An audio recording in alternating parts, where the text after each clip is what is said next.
If your heart is racing, you're having racing thoughts, and you feel like an impending doom sensation is about to happen, you are more than likely having a panic or anxiety attack. And here's what I do to instantly stop the feelings of panic attacks. By the way, I've had panic attacks for the past 6 years, and I used to suffer from them, but now I found ways to cope with them. And here's something that you can do immediately to stop a panic attack.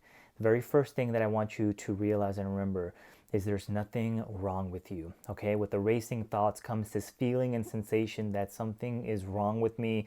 I'm having a heart attack. I have a brain tumor. Something absolutely horrific is happening to me. Nothing is happening to you. Your mind, your body, your vital organs are sending a red flag signal to every other part of your body, letting them know that, hey, we need to be fighting something. All right, remember, human beings from the beginning have what's known as a fight or flight mode. Okay, so when we used to fight saber-toothed lions, our mind would immediately go into fight or flight. We either need to run away from this predator or we need to fight it. And because in modern day society we are not fighting saber-toothed lions or are being hunted down by predators on a regular basis, our body and our mind is still used to that. So it is trying to find ways to have an outlet, it's trying to find ways to cope with that. And what is happening is you're having a panic attack, and it is a very common form of release for your body.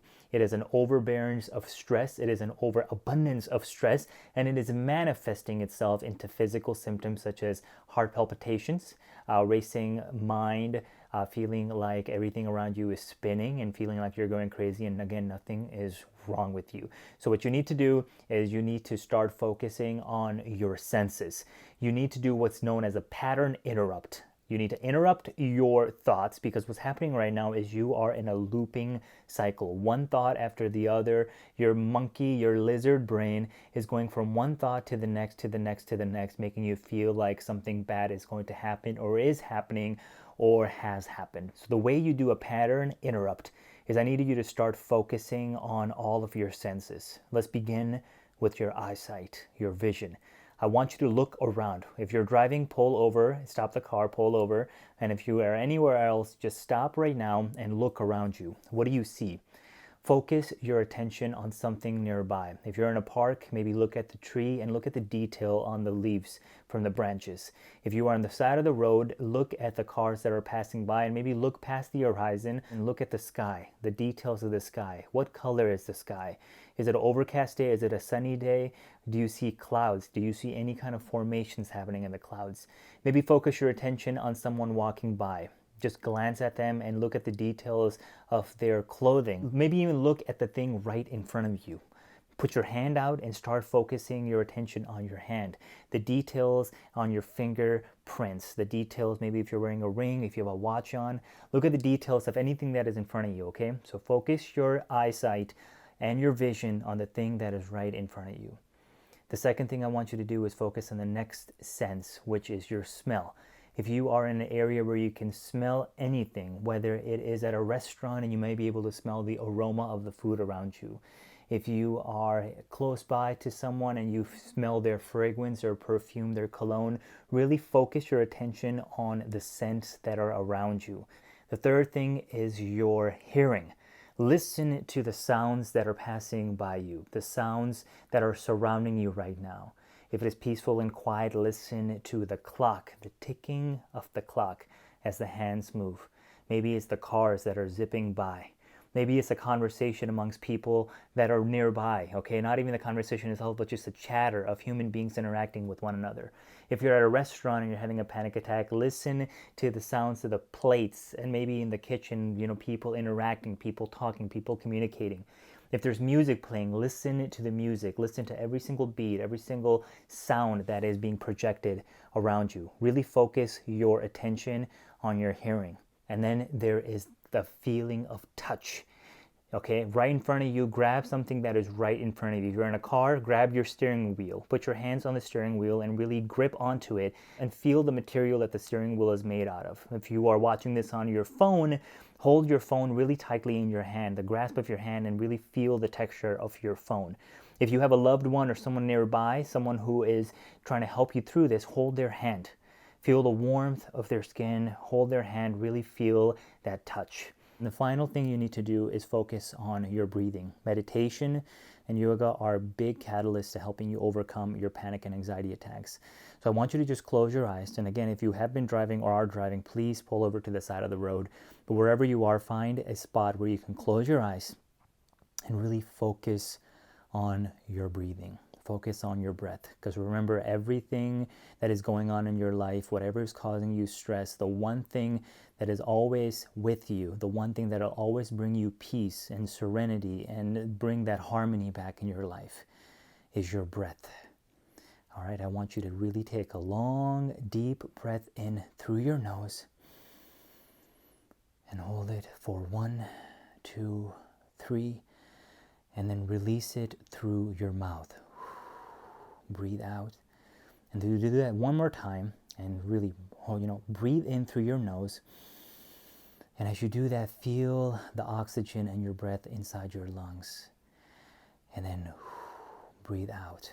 Okay, really use your senses. And what's happening right now is you are creating a pattern interrupt in the looping thoughts that are causing you to have an anxiety or panic attack. It took me a long time to understand what was happening with my panic attacks, and it was always a looping thought. It was a thought that would happen over and over again, or it was a thought that was causing another thought, and it would be a cascade or an avalanche of thoughts, pouring over eventually to a point where there was an explosion of negative thoughts and stressors that was causing the anxiety or panic attack to happen. When you start using your senses, you're interrupting your thoughts, and what it's doing is allowing you to bring your mind back to the present moment. You're still going to feel sensations of anxiety and panic, because here's the thing with anxiety and panic attacks, you can stop them, you can stop that loop, but there's what's known as aftershocks. I've always used to experience aftershocks, and it's like one anxiety and panic attack looped into another one, and it's a cascade. So you might still be feeling that panic or anxiety, but now you're starting to feel a little bit calm, and then immediately you might feel an aftershock. And remember, run through these techniques over and over again until you're able to really push through it. And these will help you with momentary anxiety, panic attacks to really get through, but there's also long-term things that I want you to start doing as well. The number one thing I want you to start doing is start meditating and doing some kind of yoga practice on a daily basis. It does not have to be a 30-minute to an hour meditation, just a few minutes of your day, especially in the morning. Try to focus on your breath, catch your breath, and focus on the present moment and bring yourself to the mindful state that is now. That is going to help you in the long term. The second thing I want you to start doing is journaling. As mundane and as silly as it may seem, start writing down your thoughts, because when you start writing down your day-to-day activities and your thoughts, you will notice a pattern, and that pattern will help you understand what it is that's causing you anxiety. My initial anxiety attacks and panic attacks were all due to a few big decisions in my life that I needed to make, and I didn't understand that that was causing it until I started writing down my thoughts and my day-to-day activities and writing down what was going on in my mind. And then I saw the pattern, and I began to focus on the pattern, and then I decided that I need to make the big decisions in life to help me overcome this pattern. And then the third thing you need to do, as difficult as it may seem, is start doing some form of exercise, daily exercise. Exercise will help you release the endorphins that your brain needs. It will also help you release any kind of tension that is in your body, because remember, the most important thing that I want you to know is that when you are experiencing anxiety and stress and panic, you are holding in thoughts, you are holding in a lot of pain and pain points inside your body, and your body is an incredible, smart, unbelievably infinite source of wisdom, and what it is going to do, it is going to find ways to extract that stress in your mind and bring it to manifest it into physical symptoms. So that tension you feel in your shoulders, that pain you feel in your joints, that racing of thoughts in your mind, the pumping of the chest, your heart, and what I used to feel all the time during my really, really difficult days of anxiety and panic attacks is I would feel tingling sensations in my tongue. and around my face. I would feel like my face was going numb and I did not know what was happening to me. And so that was the anxiety finding physical ways to really express itself. And again, anxiety and panic attacks are very unique to you. You're going to feel unique symptoms and unique pain points, and what your symptoms are going to be different than everyone else's. But anxiety and panic attacks are always trying to push you in a way to better yourself. It is always trying to push you in a way to improve your life and make a big decision in your life, or have the difficult conversation, whatever it is that's causing you stress. So write your thoughts down, meditate on a regular basis, and try to do some kind of exercise, and I promise you over the long run it'll help you. And the final point that I want to make is that I used to suffer with anxiety and panic attacks. Now I live with them. And I want you to know that it is something you do not want to get rid of, because a lot of people say, I want to get rid of my anxiety, I want to get rid of my panic attacks. It is a part of you, and it is a unique part of you. It is a special part of you that is going to make you better. It is going to push you in ways you can never imagine. I like to say that anxiety and panic attacks is the best self-development, personal development journey that anyone can go on, because it is going to allow you to improve your life in ways that are unimaginable to most people. Okay, so don't try to push your anxiety away.